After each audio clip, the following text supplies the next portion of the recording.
이렇게 열광적으로 맞이해 주셔서 감사합니다. 사실 오전에는 좀 긴장을 많이 했는데요. 좀 자연스럽게 풀어가도록 하겠습니다. 지금 필리핀 오늘 출발하시는 분 얘기를 지금 들었어요. 그래서 즉흥적으로 필리핀 얘기를 좀 시작해 보면서 하도록 하겠습니다. 물론 이제 가기 전에 필리핀을 얼마만큼 공부하셨는지 제가 모르겠는데, 그래서 부분적인 얘기를 하겠습니다. 혹시 이런 사실 아십니까? 필리핀이 아시아에서 두 번째로 잘 살던 나라였던 거 아십니까? 일본 다음이었습니다. 한국은 필리핀이 쳐다보지도 않던 수준이었어요. 60년대 때. 어느 정도였냐면요. 제가 이제 조선일보라는 데를 들어가 갖고 저는 이제 해외에서 외신에 있다가 이제 소위 말하는 특채돼서 들어갔는데, 사무실에 앉아 있으니까 별로 할 일이 없잖아요. 맨 처음에 이제 인사 좀 하라고 왔어요. 그래서 조선일보 사사, 그러니까 조선일보 역사책 자기네들이 자랑하려고 써놓은 책이 있어서 심심해서 그걸 읽어보게 됐어요.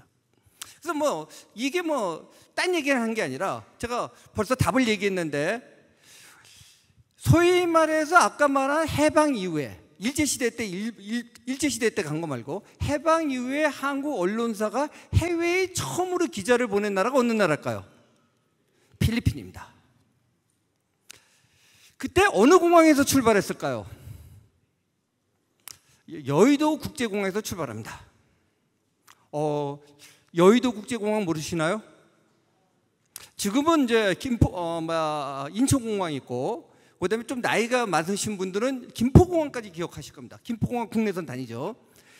지금 서울의 여의도 광장 아세요? 스케이트보드 타고도 그러는데 거기가 굉장히 넓죠. 그게 공항이었어요. 1960년대 때 초반에. 거기서 이제 기자가 출발을 합니다. 참 맨 처음에 저도 남사스럽다라는 생각까지 느낀 게 뭐냐면요. 기자 하나가 필리핀을 출장을 갔는데 사장을 포함해서 신문사 간부들이 전부 나와서 여의도 국제공항에서 기념사진을 찍습니다. 언론사에 대한 취향을 제가 얘기하지 않겠는데, 요즘 큰 언론사에서 어느 기자 하나가 해외 출장 간다, 솔직히 말해서 자기 부서 아니면 모릅니다. 어디 하나쯤 나가 있을 거예요. 그 다음에 여러분이 지금 필리핀 갑니다. 근데 어쨌든 간에 한국에서 큰 신문사라고 하는 조선일보에서 처음으로, 제가 연도가 기억이 정확히 안 나면 64년으로 제가 왔는데 혹시 틀릴 수도 있습니다. 제가 준비하고 온 게 아니기 때문에. 기자 한 명이 처음 필리핀을 갑니다. 전 사원이 모여서 기념사진을 찍어요. 그래서 하도 신기하다. 야, 이거 되게 신기하다. 그러면 이 기자가 가서 도대체 어떤 얘기를 써갖고 왔을까? 어떤 얘기를 써갖고 왔을까요?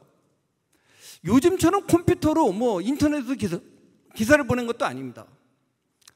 전송할 수도 없어서 전송비도 비싸갖고 갔다 와서 기사를 씁니다. 한 일주일 갔다 온 다음에. 그래서 기사를 하면서 시리즈를 써요. 그 시리즈의 제목이 뭔지 아십니까? 우리는 언제 필리핀같이 잘 사는 나라가 될까? 그러면서 뭐라고 나오냐면요, 필리핀에 갔더니 집집마다 집에 수도가 있고 심지어 뜨거운 물이 나오더라. 여러분 혹시 집에 수도 없으신 분? 뜨거운 물 안 나오는 집에 계시는 분? 난 그래도 뜨거운 물 안 나오는 집은 몇 집 있을 줄 알았는데 한 명도 손 안 드시나요? 부끄러워서 안 들었나? 아니면 제가 또 역시 늙어갖고 세상을 잘 모르나? 그건 충격적인 얘기입니다, 여러분들. 집에 수도가 나오고 그나마 뜨거운 물이 나온다는 거, 아마 여기 연배들 있으신 분들 본인 집에 그렇게 뜨거운 물이 이렇게 콸콸 쏟아진 게 아마 어렸을 때 아니었을 거예요. 필리핀이 그런 거예요. 그리고 여러분들, 우리나라가 이제 현대건설 그러면 여러분 대단하잖아요. 현대건설 처음에 만들 때 그 기술 감리 감독 다 어디가 있냐면 필리핀 회사가 있습니다. 우리는 나쁘게 얘기하면 제가 현대건설을 폄하하려고 하는 게 아니라 그냥 노동자를 대는 정도였어요. 그래서 지금은 없어졌지만 3일 고가도로 서울에, 그다음에 지금 남아있는 장충체육관 다 필리핀 기술로 지었습니다. 사실은 물론 필리핀 사람들이 다 만들어준 건 아니에요. 근데 상당히 고급 기술을 거기서 가져옵니다. 그다음에 이제 6.25 때 얘기 한번 하겠습니다. 부산하고 관련돼서. 저라는 존재가 별로 중요하지 않기 때문에 소개를 잘 안 합니다만은, 저는 이제 사실 전쟁 기자, 군사 문제 전문 기자로 좀 평생을 살아왔습니다. 그러다 보니까 이제 전사에 관심이 많은데, 이제 한국 유교 16개국 중에 하나가 필리핀입니다. 그때 이제 필리핀을 군으로서 한국에 참전한 사람들의 이야기를 읽은 게 있어요. 어떤 내용이 나오냐면 갑자기 이제 필리핀 육군 장교들인데 소집해서 한국을 가지 않겠느냐. 그때는 좀 마음이 두 가지였다고 합니다. 하나는 위험하지 않을까 하는 생각하고, 하나는 그래도 직업군인으로 갔는데 나중에 진급할 때를 생각해서 그런데 한번 참전해야지 좀 도움을 받지 않을까. 그래서 갈팡질팡하는데 이미 필리핀이 온 건 언제냐면 인천 상륙 이후에요. 인천 상륙 이후에 보니까 유엔군이 완전히 이기는 거고, 여기다가 빨리 숟가락을 하나 꽂아야, 필리핀을 제가 욕하려고 하는 건 아닙니다. 정말 현실적인 거 꽂아야 된다고 생각해서 필리핀이 이제 참전하기로 결정을 합니다. 그래서 필리핀 군 첫 번째가 온 게 제가 역시 준비하고 나서인데 1950년 12월에 도착을 합니다. 여기에. 그 필리핀 군이 왔을 때, 처음에 부산에 왔을 때 느낌이 뭐냐면, 부산 여러분들은 어떠실지 모르겠는데 너무너무 춥더라는 거예요. 필리핀 더운 나라죠. 그래서 뭐 전쟁이 다 끝났는 줄 알고, 사실 그때 이제 우리가 북진해 갖고 압록강에 이제 물도 담고 두만강에 도달했을 때 아닙니까? 근데 이제 중공군이 내려온 거죠. 그러니까 중공군이 내려오니까 필리핀은 사실 이제 와서 여기서 동복도 지급받고 미군한테 무기도 받아갖고 부산에서 훈련하다가 나중에 참전하기로 돼 있었는데, 솔직히 말해서 필리핀 입장은 참전하는 신용만 좀 하다 가려고 했는데 본격적인 전투가 벌어지고 전선이 뚫리니까 막을 병력이 없게 된 거예요.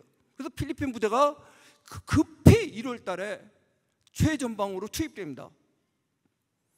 심하게 얘기하면 동복도 지급받지 못해갖고 그냥 미군 점포, 그러니까 잠바만 좀 지급받아갖고 전투합니다. 그 속된 말로 해서 그 병사들 얘기를 보면 이런 얘기들이 합니다. 자기는 태어나서 눈이라는 걸 처음 봤다.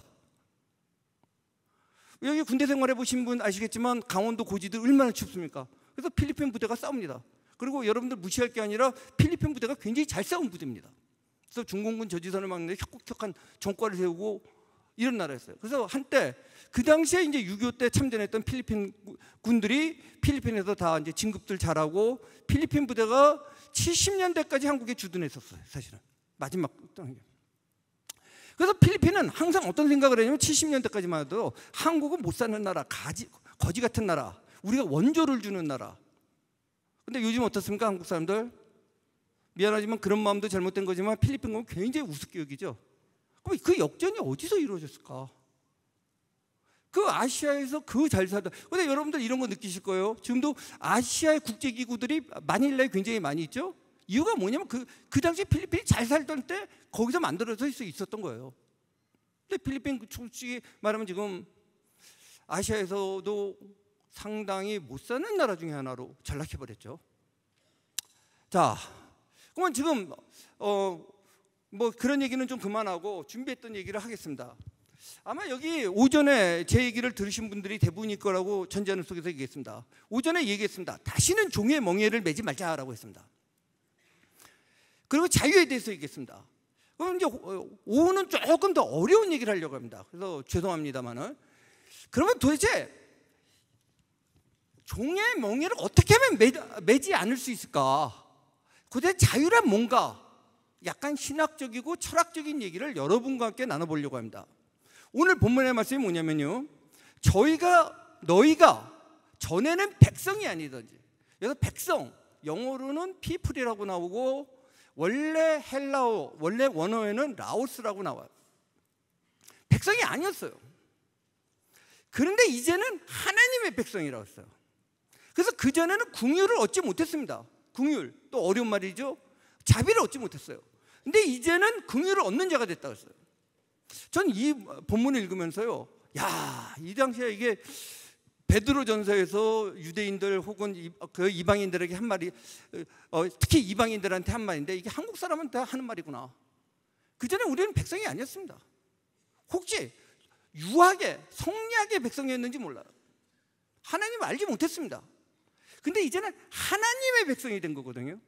그랬더니 긍휼을 이제부터 얻게 된다고 합니다. 이 본문으로 오늘 인용은 안 돼요. 오전에도 한번 얘기했는데 다른 본문 하나만 제가 읽겠습니다. 이건 바로 이게 이제 베드로전서 2장 10절인데 그 밑에 조금 나가면 16절 9절입니다. 너희는 자유가 있으니 그 자유로 악을 가리는 데 쓰지 말고 오직 하나님의 종과 같이 하라. 이게 뭐냐면요. 우선 이제 약간 이제 따져보겠습니다. 아까 자유라는 말이 한국에 없다 그랬죠. 그러다 보니까 한국 사람들은 자유 그러면 이렇게 생각해요. 그냥 뭐 내 마음대로 하는 거. 혹시 좀 착하게 얘기하면 남한테 해를 끼치지 않는 범위에서 내 마음대로 한다고 얘기합니다. 그게 자유 맞습니까? 우선 그러면 이 서양 사람들이 원래 이 헬라어든지 히브리어든지 이런 쪽에서 자유라는 의미가 뭔가를 한번 보고 넘어가겠습니다. 여기서 자유는요, 우선 셀프 컨트롤, 자기가 자기를 통제하는 걸 얘기해요. 그리고 두 번째 더 중요한 일이 있는데요, 하나님 위에 그 누구에게도 무릎을 꿇지 않는 자라는 의미를 갖고 있습니다. 자유인이란 것. 유대교 이스라엘 민족한테는 더 명확한 거고요. 심지어 다신교적인 그리스인들조차도, 물론 그들은 이제 다신교고 뭐 복잡하지만 다른 인간한테 무릎을 꿇지 않는 자예요.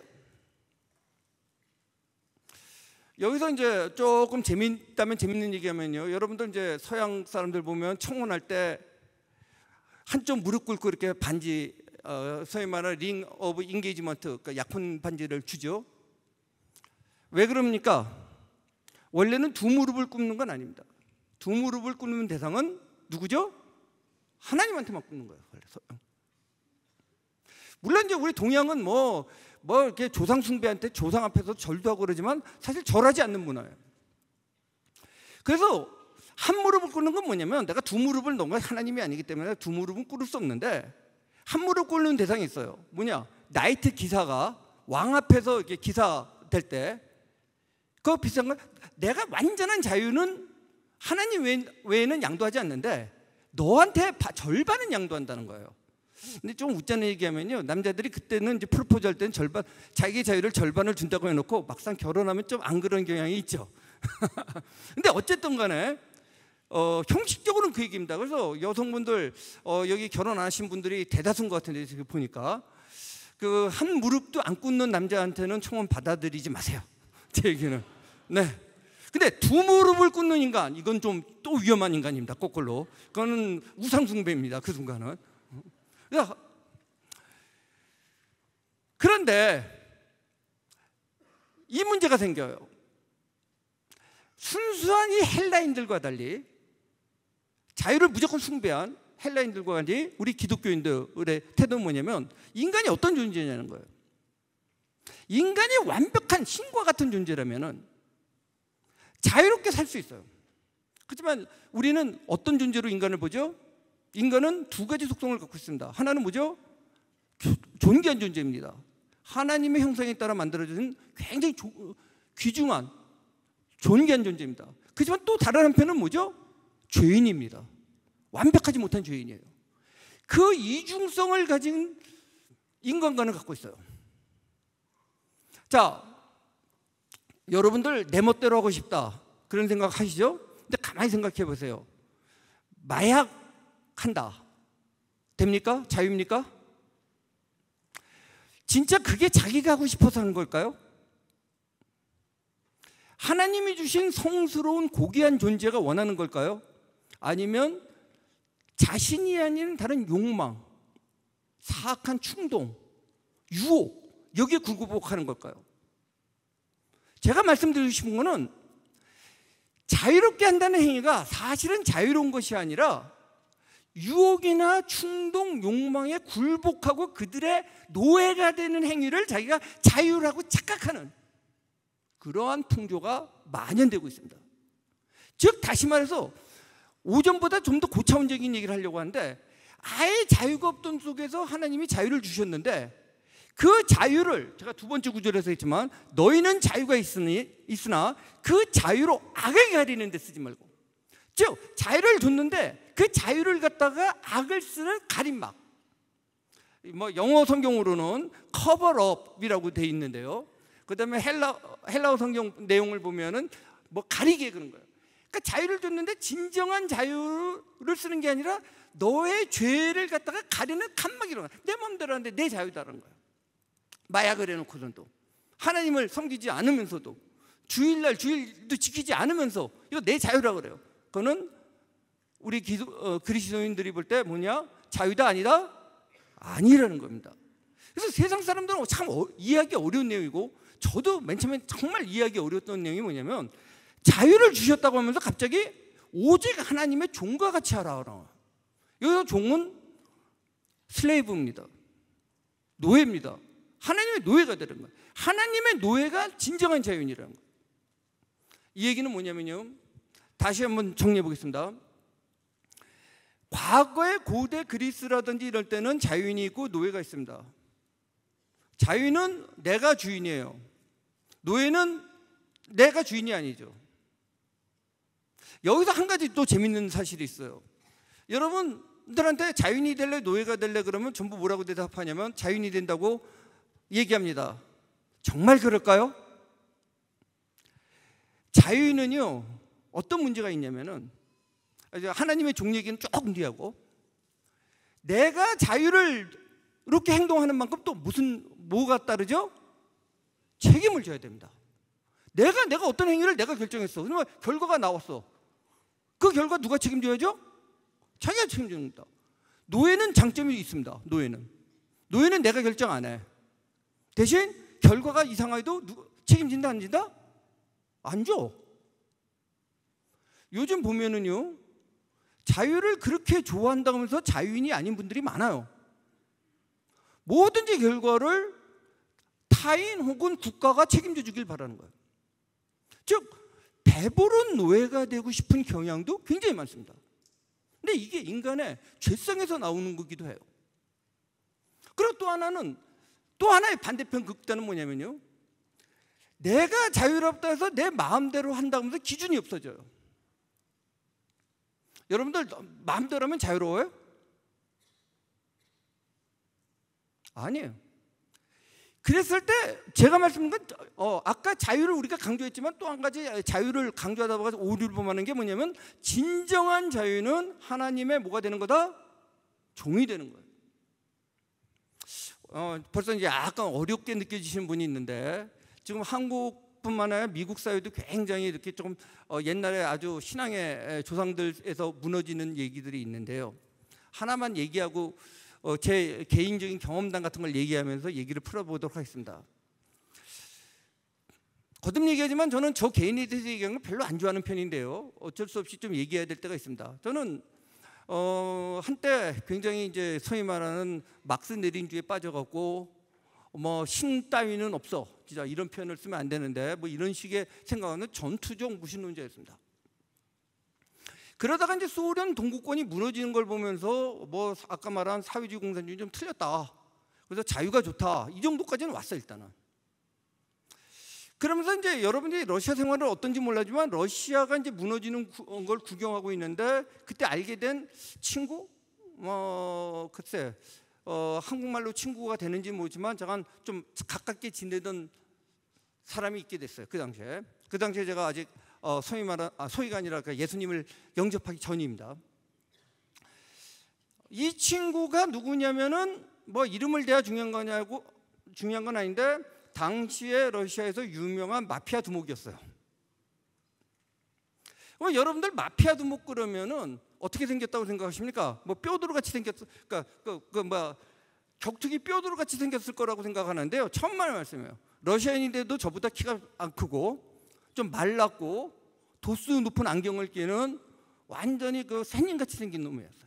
자꾸 너무 그래서 죄송합니다. 거꾸로 뼈도로 같은 애들은 얘 부하예요. 행동대원이에요. 그럼 이 친구가 마피아 두목을 하기 전에 혹은 마피아 두목일 때도 공식적인 직업은 뭐였냐면은 모 러시아의 명문 대학의 철학 교수예요. 조교수. 이 친구가 저한테 질문을 하더라고요. 사람 죽이면 왜 안 되지? 그래요. 저 여러분들한테 많이 질문하는 거예요. 사람 죽이면 왜 안 되지? 그런 거예요. 뭐 사람은 유생물이 되고 유생물이 진화돼서 만들어진 거라며. 그러면 죄라는 게 뭐지? 법? 뭐 인간이 만든 거 아니야. 뭐 그거 걸려서 만약에 재판을 받아갖고 형벌을 받으면 좀 미안하지만 그 좀 인간 속이면 되잖아. 도대체 선한 것과 나쁜 것의 차이가 뭐야? 맨 처음에 농담 비슷하게 했는데 이 질문을 던지더라고요. 물론 아까도 했지만 이 사람은 철학 박사입니다. 마피아 두목을 하지만 뭐 사람을 죽이는 거 아주 쉽게 생각했던 사람이에요. 그러니까 쉽게 말해서 여러분이 바퀴벌레 죽이는 거하고 이 친구가 사람 죽이는 거하고 거의 비슷한 수준이란 말이에요. 여러분들 바퀴벌레 잡으면서 죄의식 느꼈다는 분, 뭐 저는 없을 거라고 생각합니다. 혹시 모기 잡으면서 죄의식 느꼈다는 분, 그럼 모기하고 인간하고 만약에 하나님이 없다고 치고 다른 게 뭐가 있죠? 보다 진화된 동물? 그럼 덜 진화된 거는 괜찮고 더 진화된 거는 괜찮고 덜 진화된 건 나쁜 겁니까? 그러니까 자기를 굉장히 채찍질하더라고요. 이 사람은 이제 약간의 전투적 무신론자에다가 니체주의자 비슷한 건데, 강한 자가 선이다. 약한 자는 강한 자가 죽여도 된다. 내가 살아남으면 된다. 안 걸리면 된다. 이런 식의 개똥철학으로 무장을 하고 있었어요. 뭐 결론만 얘기하면 이 친구는 죽었어요. 어느 호텔에서 저녁 먹고 있는데 여러분들 깽영화에서 보는 것처럼 상대편이 쳐들어와 갖고 그냥 기관총으로 난사해서 그냥 벌집이 돼서 죽었어요. 근데 이제 그때쯤에 굉장히 많은 생각을 했어요. 인간이란 뭔가, 인간은 왜 존엄한가에 대해서 생각을 해봤습니다. 그건 제가 질문 하나 할게요. 제가 질문하고 아마 제가 답할 경우가 많은데 일일이 하면, 여기 초등학생들도 아는 영어 하나 볼게요. 굿. 한국말로 뭐죠? 굿. 좋다. 그렇게 말씀하셔서 제가 기쁩니다. 그렇게 말씀해 주시길 기대한 거예요. 이 말은 그런데 맞는 말인데 제가 얘기하려고 하는 거로는 틀린 말일 수도 있어요. 이게 뭐냐면요, 이미 미국 영어도 굿 그러면 한국 사람들이 말하는 좋다는 의미로 받아들이기 시작하고 있어요, 요즘에. 그게 이제 미국 사회도 많이 무너진 건데, 자, 좋다는 건 무슨 뜻이죠? 내 마음에 든다는 거예요. 여러분들, 내가 좋다 그럴 때 내 마음이에요. 기준이 뭐죠? 그럼 굿한 것과 굿하지 않은 거, 이블, 악과 기준은 뭐죠? 좋다, 내 마음에 든다. 내 마음에 들으면은 굿이고 내 마음에 안 들으면 악입니까? 바로 이 지점입니다. 한국 사회에 이렇게 와 있어요. 창세기 1장에서 보면 하나님이 이 세상을 창조하면서 맨날 만드시면서 못하다고 그랬죠. 보이시기에 굿하다고 했어요. 그걸 갖다가 좋다지만 선하다는 의미예요. 즉 다시 말해서 원래 영어의 굿은 가치관이 포함되어 있는 겁니다. 근데 좋은 게 내가 좋은 것이 아니라 객관적으로 좋은 거예요. 객관적으로 좋다는 건 누구의 의지죠? 하나님의 의지예요. 하나님이 보기에 좋은 게 선한 거예요.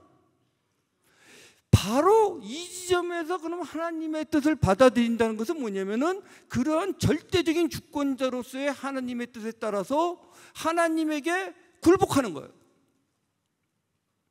그렇기 때문에 제가 말한 건 모순이 아니라 올바른 거예요. 하나님한테 굴복해서 하나님의 종이 되는 순간, 하나님의 노예가 되는 순간, 그때 진정으로 자유로워지는 겁니다. 믿습니까? 참 제가 이 헛똑똑이가요, 그걸 깨닫는데 굉장히 오래 걸렸어요. 많이 망가지고 하여튼간에 뭐 간증 시간 아니니까 뭐 말씀 안 했는데, 그걸 깨닫는 순간에 이 성령님의 도움으로 깨달으면서 정말 울었어요. 그런데 제가 오늘 말씀한 건 대한민국은 진짜 백성도 아니었다가 이제 하나님의 백성이 되면서, 전체는 아니죠. 그러면서 자유함을 얻고 자유함 속에서 이렇게 번성해갖고 이렇게 이제 필리핀도 가고, 아까 보니까 아까 말씀한 게 남아공도 갔다 와서 깜짝 놀랐어요. 아, 그 멀리도 가는구나. 남아공 직항로도 없는데. 이제 우리는 뭐 그런 나라 별로 못 사는 나라 취급을 하잖아요. 언제부터 그랬습니까? 얼마 전에 보니까 여러분들 뭐 필리핀은 두째고 파키스탄 아세요? 파키스탄 어디 붙어 있는지? 한국 그러면 파키스탄 그러면 나라같이 취급도 안 해요. 요즘에 파키스탄 뭐 노동자들 와 있고. 1950년대 때 파키스탄이 한국 원조 주던 나라인 거 아십니까?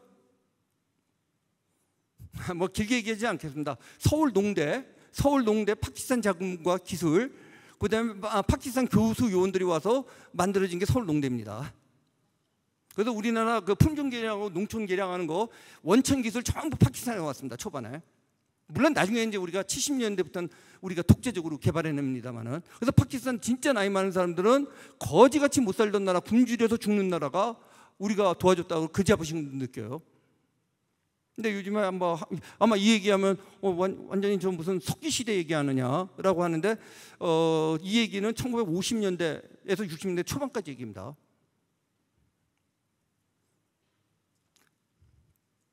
그런데 지금 이렇게 좀 밥을 먹고 살만해지니까 어떤 문제가 생겼냐면은 인간이 굉장히 교만해지면서 소위 말하는 세속적 인본주의가 판을 칩니다. 모든 기준을 인간으로 삼기 시작해요. 인간이 만물의 척도다라고 하는 사상이 한국 사회를 뒤엎고 있습니다. 적어도 여러분 학교에서 그렇게 가르치고 그렇게 배웁니다. 그냥 교회에서는 침묵하는, 물론 이 세계로 교회 얘기는 아니에요. 세계로 교회 진짜 아까 담임 목사님이 하시는 거 보고 참 깜짝 놀랐어요. 여기는 진짜 올바르게 지금 훈육되고 있구나 이런 느낌을 받았어요. 그런데 그냥 이중적이에요. 세속에서는 그냥 그런 줄 알고 있고 그냥 교회에 나와서 있는 이런 모습들을 보여요. 그런데 거듭 얘기할게요.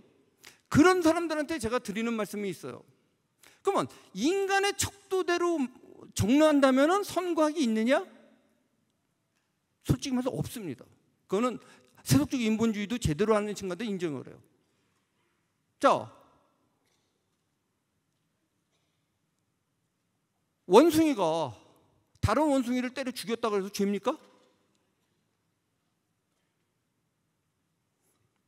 만약에 그 순수한 세속적 인본주의 논리로 보면 인간은 털없는 조금 지능이 더 높은 원숭이입니다. 그래서 제가 이제 말한 건 양쪽 전선을 얘기하는데 자유를 무시하는 세력에 대해서는 오전에 얘기했는데 또 한편으로는 이제 여러분 세대, 여기에 아는 젊은 분들 얘기합니다. 뒤에 조금 약간 연배가 있는 분들 말고요. 또 이미 자유로운 세상에서 태어나서 자유롭게 큰 거예요. 그러다 보니까 뭐 거꾸로 역으로 자유가 중요한지 모르고 또한 자유를 갖다가 인본주의적 태도로만 해석을 해버립니다. 저는 한때 굉장히 강한 인본주의자였고요. 인간의 힘으로 뭐를 할 수 있다고 믿어봤어요. 그러니까 아무것도 안 되더라고요. 그리고 제가 굉장히 좋아하는 성경 구절 하나 말씀드리겠습니다. 마태복음 11장 28절 여러분 잘 아는 구절이에요. 교회 오래 다니신 분은 아마 다 암송하는 건데 수고하고 무거운 짐진 자들아 다 내게로 오라 내가 너희를 쉬게 하리라. 헛똑똑이가 자유를 얻겠다고 인간의 힘으로 인간의 의지로 인간끼리 모여서 진짜 교회에서 드린 말씀은 지랄 발광 엽차기를 다 해봤습니다. 안 돼요. 근데 진정한 자유는 이거 있죠. 수영할 때 여러분들 수영할 때 물에 빠졌을 때 막 허우적거리면 어떻게 되죠? 더 빠집니다. 근데 솔직히 마음을 쫙 비우고 딱 누워보세요. 뜹니다. 즉 내 마음을 비우고 예수님께 의지를 했더니 너희를 쉬게 하리라 했더니 쉼과 평안이 오고 거기에서 바로 자유를 얻은 거예요. 그래서 아까 이제 어려운 얘기한다고 얘기했지만요. 흔히 이런 소리들을 해요. 뭐 교회는 그냥 교회에서 믿어라. 그런데요. 세상이 지금 한국에 국교가 없다라고 얘기하고 공식적인 국교는 없습니다만은 사실상 비공식적인 한국에는 국가 종교가 있습니다. 세속적 무신론이에요. 세속적 무신론을 가리킵니다. 심지어 강요합니다. 그리고 그게 멋있는 것처럼 얘기를 해요. 그리고 뭐 이렇게 모여 있으니까 괜찮지만 진짜 세상 험합니다. 이번에 올림픽도 제가 너무 자유롭게 얘기하는지 모르겠지만 진짜 뭐 염색체가 뭐 여자하고 남자고, 그러니까 자기네들이 얘기하는 바이올로지컬 생물학적으로 쳤을 때 그게 여자인지 의문스러운데 뭐 지멋대로 합니다. 기준이 없습니다.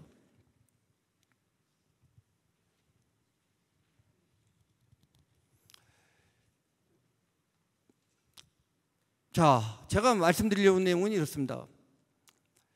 거듭 말씀드리지만 자유라는 것이 무조건 자기가 하고 싶다고 하는 것은 아닙니다. 일정한 정확한 척도가 있습니다. 근데 그 척도가 뭐냐면 인간이 만든 척도가 아니라 누가 만든 거다? 하나님이 만든 척도입니다. 그리고 인간은 불완전한 존재이기 때문에 인간이 혼자 허우적거려봐야 할 수 있는 자유를 얻을 수 없습니다. 심환경의 세상은 예랍니다. 인간이 돌을 닦아갖고 무슨 성불을 한다는 소리를 합니다. 뭐 역시 또 이런 얘기 세속에서 잘못하면 특정 종교를 비난했다라고 저를 공격할지 모릅니다만은 저는 불가능하다고 생각합니다. 그래서 이런 말하는 분이 있어요. 아니 황 의원, 당신 알고 보니까 굉장히 연약한 것 같아. 그렇게 뭐 신 따위를 의지하고 그래. 뭐 이래요. 이런 사람을 봤어요. 한때 뭐 그렇게 용감하던 사람이.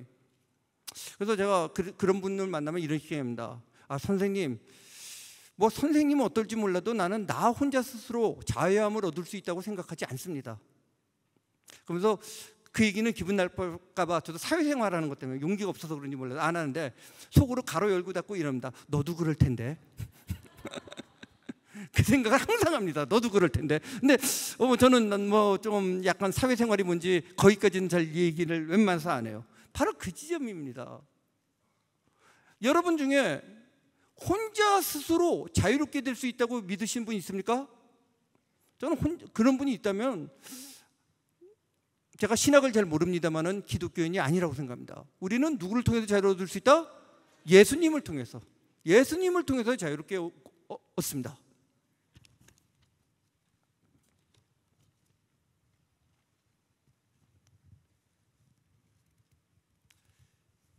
그런데 그래서 이제 제가 말씀드리고자 하는 핵심 내용은 뭐냐면요.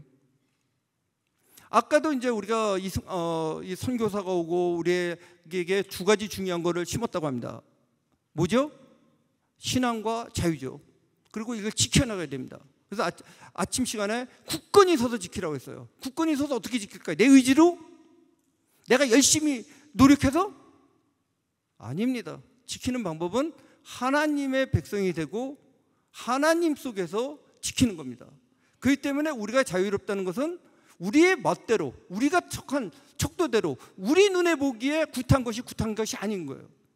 즉 구약 성경에 도처에 나옵니다.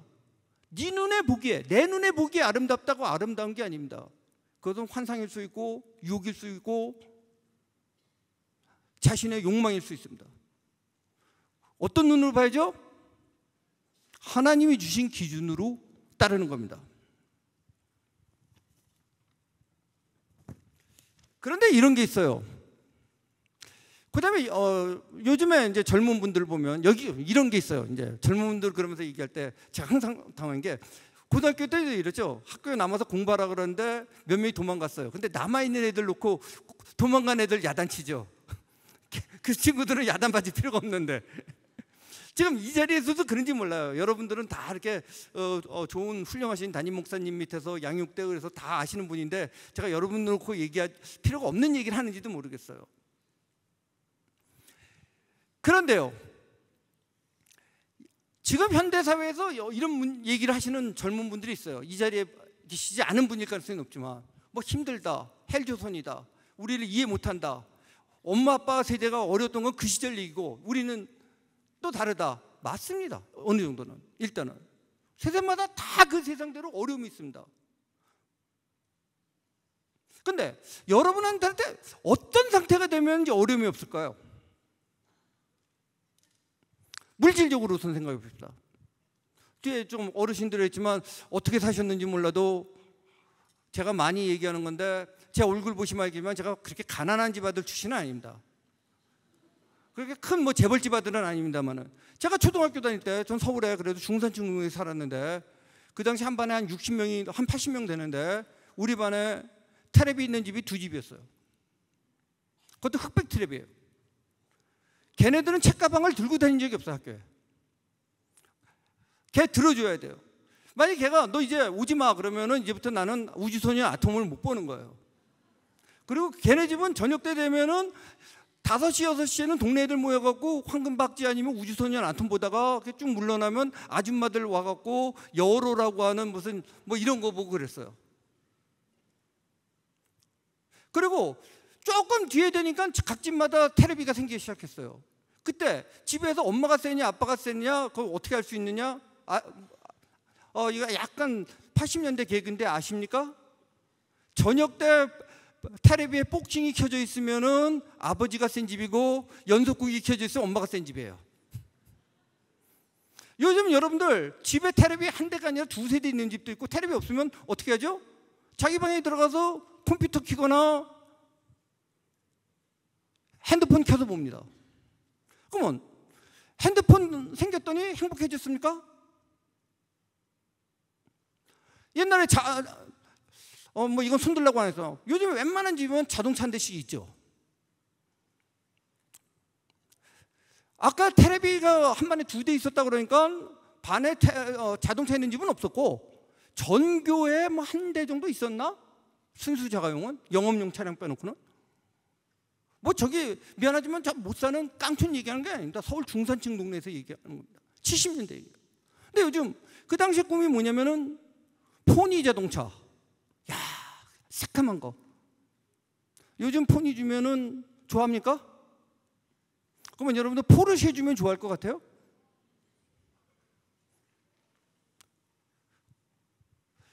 인간의 욕망은 한없이 올라갑니다. 그러면서 자기가 물질을 지배한다고 생각하는데 어느 순간에 지배하는 것이 아니라 거기에 노예가 돼버립니다.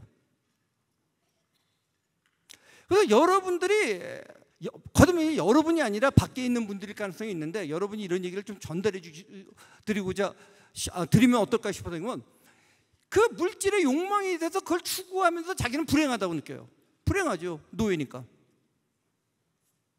그걸로 극복하는 방법은 아까 말한 인간이 순수한 신적인 자유를 얻지 못한다면 방법은 딱 하나다. 뭐다? 하나님의 종이 되는 겁니다. 그리고 하나님의 종이 됐더니 하나님이 여러분을 긍휼히 여기시고 긍휼히 여기 또 이런 얘기가 물질적으로는 뭐 그냥 비난하게 살면 된다 이런 얘기 아닙니다. 물질적 축복도 주십니다. 어느 정도 주십니다. 이스라엘 광야에서도 만나도 주시고 메추라기도 주시고 여러분들 적어도 여기 계신 분들 새끼 밥 걱정은 안 하고 삽니다. 제가 말 추상적인 얘기가 아주 직설적으로 얘기할 때. 그래서 마지막 얘기는요. 이러한 사실을 어느 순간인가 잊어버리기 시작했습니다. 그리고 여기 젊은 분들한테는 잘못이 없는데 면죄부를 주려고 하는 것이 아니라 이 아버지 세대가 너무 바쁘다 보니까 물질적인 혜택은 줬는데 이런 훈육들을 못했어요. 다 못했다는 건데 많은 부분에서. 그러니까 아버지는 어느 순간에 돈 벌어오는 기계. 이렇게 되면서 가치관은 없어진 거거든요. 그러면서 이제 이상한 거짓 선지자들이 나타납니다. 야, 세상에 옳은 거 그런 거 없어. 그냥 네 자아가 중요해. 네 멋대로 살아. 너가 중심이야. 너 없어지면 아무것도 아니야. 귀가 설득하죠? 여기에 넘어가는 겁니다. 그러면서 하나님이 백성이 되면서 얻었던 축복이 아직은 아닌데 사라지는 듯한 혹은 사라질지 못 것 같은 우려가 생기는 그런 조짐들이 나타나고 있습니다. 그래서 저는 이제 며칠 뒤에면은 8월 15일이 되는데 8월 15일의 의미를 다 이렇게 생각해 봅니다.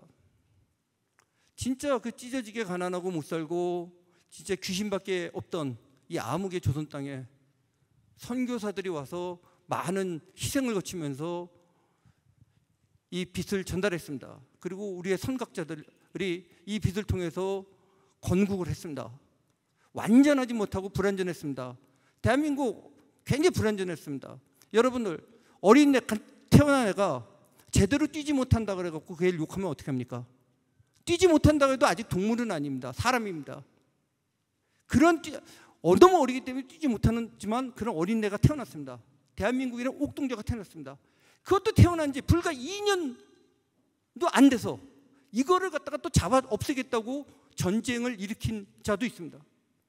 그 속에서 대한민국뿐만 아니라 세계 다는 아니지만 상당 부분이 기독교 국가들이 우리를 지켜줬습니다.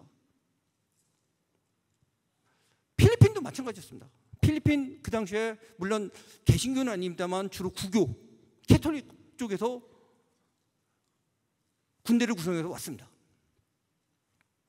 그래서 우리가 일어섰습니다. 그리고 아까도 이 본문에서 했지만 너희가 이제 하나님의 백성이 되면서 긍휼히 여김을 받으면서 먹고 살게 됐습니다.